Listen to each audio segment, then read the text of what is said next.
Hello everyone, आज के इस वीडियो में हम पढ़ने वाले हैं क्लास 12 रसायन विज्ञान का बहुत ही इंपॉर्टेंट टॉपिक जो आपके बोर्ड एग्जाम में ये 3 टॉपिक बार बार पूछ लिए जाते हैं, जो है द्रव्यमान प्रतिशत किसे कहते हैं, उसके बाद आता है आयतन प्रतिशत किसे कहते हैं और तीसरा होता है द्रव्यमान प्रति आयतन प्रतिशत या इसे हम भार प्रति आयतन प्रतिशत के नाम से भी जानते हैं। तो ये 3 आपके लिए वेरी इंपॉर्टेंट है, इसको आपको तैयार करके ही जाना है। तो चलिए हम देख लेते हैं।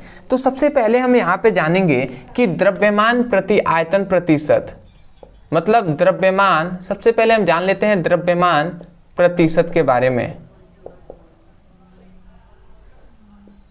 तो सबसे पहला तो हम यही जानेंगे कि द्रव्यमान प्रतिशत किसे कहते हैं। तो देखिए, द्रव्यमान प्रतिशत बहुत ही सिंपल है। इसमें यही बताया जाता है कि इसके हम यदि फॉर्मूले से करें तो आपको अच्छे से समझ में आएगा। तो देखिए, इसका फॉर्मूला होता है द्रव्यमान, मतलब इसका फॉर्मूला होता है द्रव्यमान प्रतिशत इक्वल टू विलेय का भार बटे विलयन का भार। ये दोनों किस में होना चाहिए? ग्राम में, अगुणे 100। ये इसका क्या है? फॉर्मूला है। इस फॉर्मूले को आपको याद रखना है। मैं यहाँ से ऐसे कर दे रहा हूँ जिससे आपको बेटर समझ में आएगा। ठीक है, ये एक फॉर्मूला है जो है द्रव्यमान प्रतिशत बराबर विलेय का भार बटे विलयन का भार गुणे 100। अब आता है इससे हम कैसे इसको कर पाएंगे। तो इसमें यही बताया जाता है कि विलयन के 100 ग्राम, मतलब कोई भी विलयन है, यदि एक हम पात्र ले लेते हैं, एक बर्तन, ठीक है, इसमें हमने यहाँ तक कोई विलयन भरा हुआ है, ये जो विलयन है ना, ये 100 ग्राम है। ठीक है, ये जो विलयन है, ठीक है, इसमें एक विलयन भरा हुआ है जो 100 ग्राम है। तो इसमें यही बताया जाता है कि किसी विलयन के 100 ग्राम में उपस्थित जो विलेय की मात्रा होती है, किसकी मात्रा हमने कहा?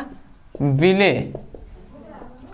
विलेय की जो ग्राम में मात्रा होती है, ग्राम का मतलब आप समझ रहे हैं ना, मतलब हम इतनी बात जानते हैं कि विलयन बनाने के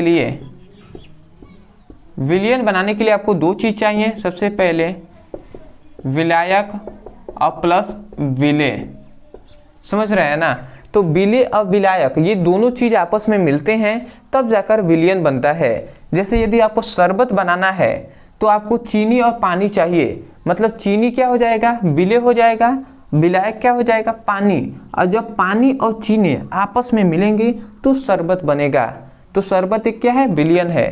तो इसमें यही कहा जा रहा है कि विलयन के 100 ग्राम में उपस्थित, ये विलयन है तो ये 100 ग्राम है, तो इसमें यही कहा जा रहा है कि विलयन के 100 ग्राम में उपस्थित विलेय की जो ग्राम में मात्रा होती है, विलेय की ग्राम में मात्रा को हम द्रव्यमान प्रतिशत कहते हैं।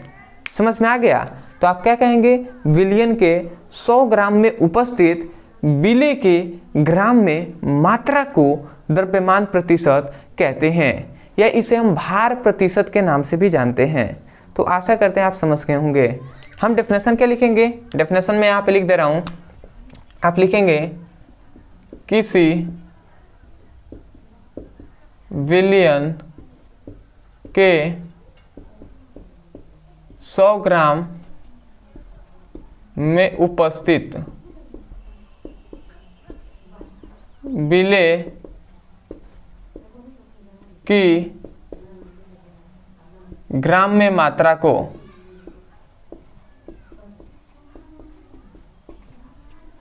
को द्रव्यमान प्रतिशत कहते हैं। तो आशा करते हैं आप समझ रहे होंगे, किसी विलयन के 100 ग्राम में उपस्थित विलेय की ग्राम में मात्रा को द्रव्यमान प्रतिशत कहते हैं। ये इसका फॉर्मूला है जो आपके न्यूमेरिकल के लिए यूजफुल है, आप इसको लिख लीजिएगा। ये फिगर मैंने केवल समझाने के लिए बताया है। अब आते हैं दूसरा जो हमारा टॉपिक है, जो है आयतन प्रतिशत। आयतन प्रतिशत इस प्रकार संकेत में भी आप लिख सकते हैं, कोई दिक्कत नहीं है। ये प्रतिशत का चिन्ह है। तो देखिए, हम इतना जानते हैं कि विलयन जो होता है वो विलायक प्लस विलेय से मिलकर बना होता है। तो अब इसमें यही कहा जाता है आयतन प्रतिशत में कि किसी विलयन के 100 ml, अब ध्यान से समझेंगे, किसी विलयन के 100 ml में उपस्थित विलेय के ml में मात्रा को क्या कहते हैं? आयतन प्रतिशत कहते हैं। समझ में आया? देखिए कितना सिंपल है। आप कहेंगे किसी विलयन के 100 ml में उपस्थित विलेय के ml में मात्रा को क्या कहते हैं? आयतन प्रतिशत कहते हैं। तो आशा करते हैं आप समझ रहे होंगे। इसमें केवल आपने ग्राम बोला है, इसमें केवल ml आपको बोलना है, क्योंकि आयतन जो होता है वो ml में ही तो होता है ना। ठीक है, तो आप इसका क्या लिख देंगे? एक बार और मैं डेफिनेशन बोल रहा हूँ। आप लिखेंगे किसी विलयन के 100 ml में उपस्थित विलेय के ml में मात्रा को क्या कहते हैं? आयतन प्रतिशत कहते हैं। मैं डेफिनेशन यहाँ पे लिख दे रहा हूँ। किसी विलयन के 100 ml में उपस्थित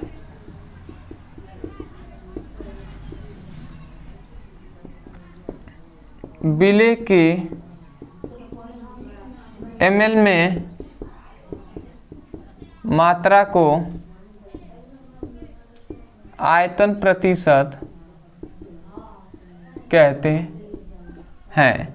तो आशा करते हैं आप समझ रहे होंगे आयतन प्रतिशत का मात्रक, जो परिभाषा है।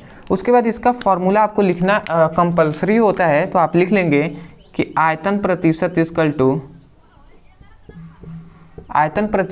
टू आप लिखेंगे विलेय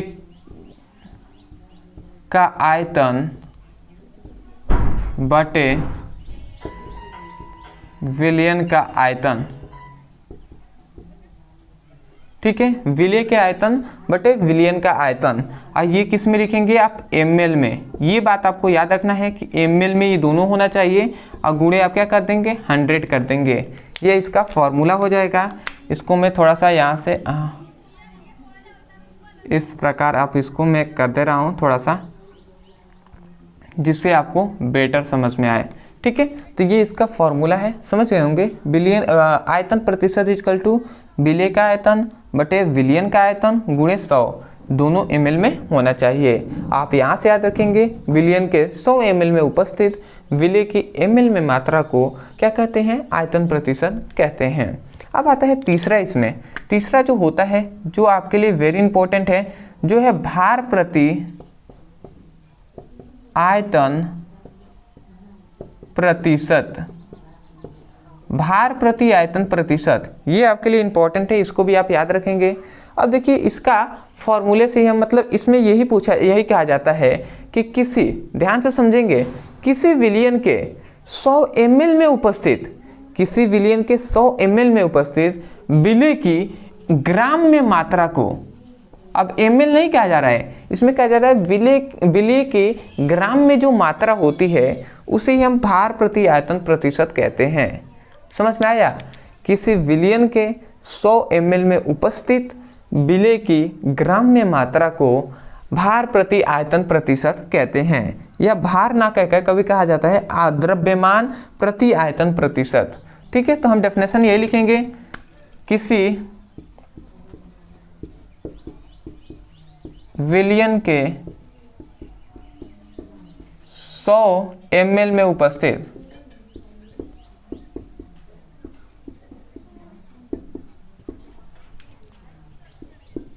विलेय की ग्राम में मात्रा को क्या कहते हैं?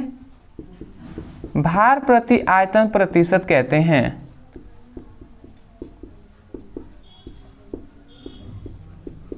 तो देखिए मैं कुछ भी रटवाता नहीं हूँ, मैं आशा करता हूँ कि मैं यहाँ से मैं कोशिश करता हूँ कि आप यहीं से याद रखें, तीनों आपको याद हो जाएगा। एक ट्रिक ही मान लें कि विलयन के 100 ml में उपस्थित विलेय की ग्राम में मात्रा को भार प्रति आयतन प्रतिशत कहते हैं। ठीक है, वही हमने सिंपल वे में यहाँ पे लिखा हुआ है।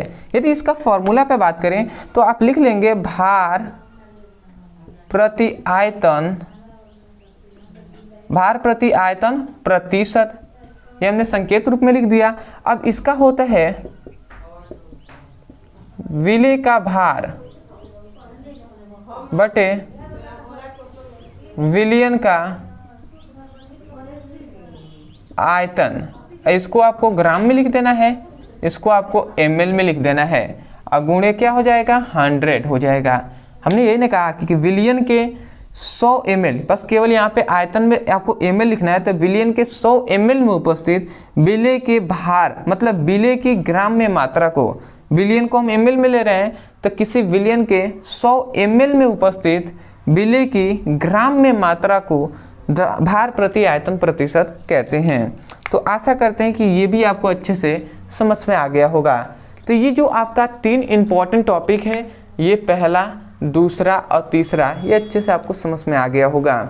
तो मैं यही कहूँगा, यदि आपको समझ में आया है तो चैनल से ज़रूर जुड़े रहिएगा, क्योंकि आगे भी जो भी इम्पोर्टेंट आपके लिए होगा वो सब हम करा रहे हैं। बेसिक से फिजिक्स की पढ़ाई चल रही है, यदि आप पढ़ना चाहते हैं तो चैनल पे जाकर आप पढ़ सकते हैं, या डिस्क्रिप्शन में लिंक दिया गया है प्लेलिस्ट का, उस पर आप क्लिक करेंगे तो चैप्टर वाइज आपको वीडियो मिल जाएगा, तो वहाँ से उसकी पढ़ाई भी कर सकते हैं। ठीक है, तो आशा करते हैं आप समझ गए होंगे।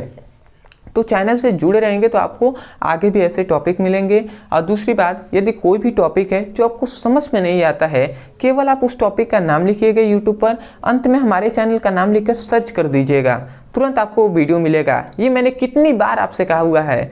जैसे द्रव्यमान प्रतिशत समझ में नहीं आ रहा है तो आप लिखिए द्रव्यमान प्रतिशत ब्रदर सर, सर्च कीजिए, आपको तुरंत वीडियो मिलेगा। हमें आपको विश्वास दिलाता हूँ कि वीडियो में ही हम आपको याद करा देंगे। तो आशा करते हैं आप समझ गए होंगे। तो चलिए दोस्तों, आज के लिए इतना ही, मिलते हैं एक और बेहतरीन टॉपिक के साथ। तब तक के लिए धन्यवाद। जय हिंद, जय भारत।